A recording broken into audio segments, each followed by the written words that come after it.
کہ کھو دے گا، دونوں باتوں میں سے ایک تو یقینی ہے، لیکن اللہ جن کی منزل بن جاتا ہے ان کا ہر پل ہر لمحہ انہیں منزل کے قریب لے جا رہا ہوتا ہے۔ وہ زندگی کے ہر روپ میں اور حالات کی ہر شکل میں اپنی منزل کو پا رہے ہوتے ہیں۔ ان کی موت انہیں مقصد سے جدا نہیں کرتی بلکہ اور زیادہ قریب کر دیتی۔ قبر کا گڑھا انہیں اپنی منزل سے دور نہیں لے جاتا، اور زیادہ قریب کر دیتا ہے۔ ان الذين قالوا ربنا الله ثم استقاموا، انہوں نے اللہ کو رب مانا اور اس کو اسی پر جم گئے۔ ساری دنیا کے انسان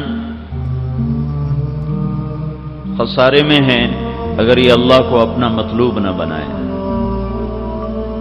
کامیاب ہے جس نے اللہ کو ڈھونڈا اور پا لیا۔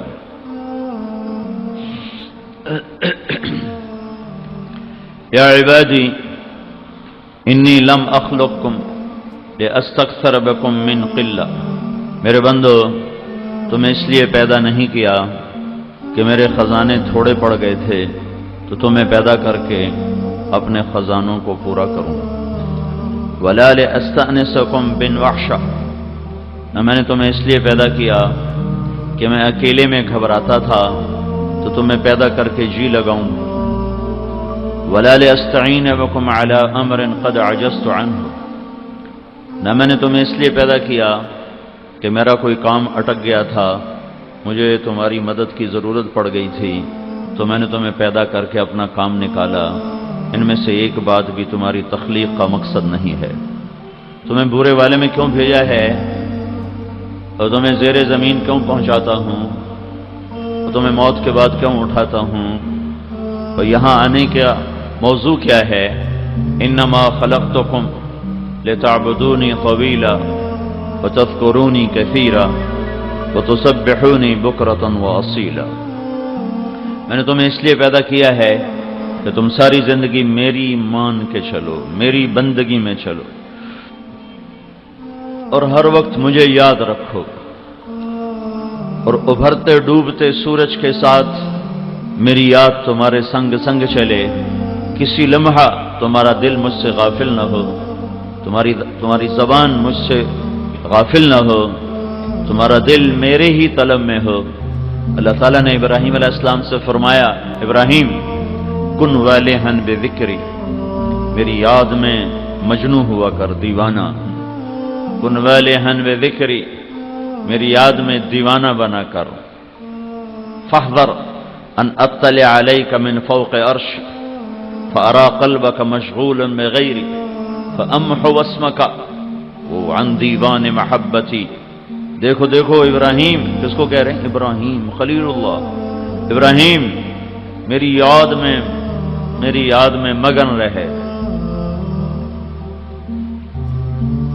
خیال کرنا عرش کے اوپر میری نظر پڑے تیرے دل پر، میں عرشوں سے جھانکوں تیرے دل پر اور اسے دیکھوں کسی اور کی طرف متوجہ ہو رہا ہے تو اسی وقت تیرا نام اپنی محبت کرنے والوں کے دفتر سے نکال دوں گا۔ یہ کون ابراہیم ہے جس کو اللہ خود کہتا ہے ان ابراہیم کان امۃ قانتا للہ حنیفا، حنیف تھا، سب سے کٹ کر صرف اللہ سے جڑا ہوا تھا اور اللہ کے سوا کسی طرف اس کا دھیان نہ تھا۔ اللہ اسے یوں فرما رہا ہے، بس یہ دل میرے لیے خالص کر لے، اس دل میں میرے سوا اور کوئی نہ ہو۔ میرے بھائیو، دنیا کا ناکام ترین انسان وہ ہے جو اللہ کو پہچانے بغیر مر گیا، یا پہچانا تو صحیح اور اس کی مان نہ سکا اور اپنی شہوتوں میں ڈوب کر وہ غرق ہو کے ختم ہو گیا۔ اور دنیا کا کامیاب خوش قسمت انسان مرد عورت وہ ہے جس نے اللہ کو پہچانا، پھر اس کو مانا، پھر اس کے سامنے جھک گیا اور اس کے سامنے سر جھکا دیا اور اپنے نفس پہ قدم رکھا اور اس کے اطاعت پہ جم گیا۔ یہ نقطہ انسان اپنی عقل سے پکڑ نہ سکتا تھا، اس کو سمجھانے کے لیے 1.25 لاکھ انبیاء دنیا میں تشریف لائے، اور انہیں مشقت کی گھاٹیوں سے گزارا گیا، حتی یقول الرسول والذین آمنوا معہ متی نصر اللہ۔ ایسے زلزلے آئے، ایسی مشقتیں آئیں کہ انبیاء پکار اٹھے، یا اللہ تیری مدد کب آئے گی؟ دنیا کا افضل ترین طبقہ انبیاء ہیں، کائنات کے سب سے افضل انسان انبیاء ہیں۔ انبیاء کی زندگی میں دیکھو تو عبادت زیادہ نہیں ہے، عبادت زیادہ نہیں ہے۔ ہمارے نبی ساری دنیا کے سردار، جن و انس کے سردار، نبیوں کے بھی سردار، سارے نبیوں کے نبی، ساری زندگی آپ کی تہجد 11 رکعت نفل ہیں، 11 رکعت، 8 نوافل اور 3 وتر، اور ابن عباس کی ایک روایت میں آتا ہے 15 رکعت۔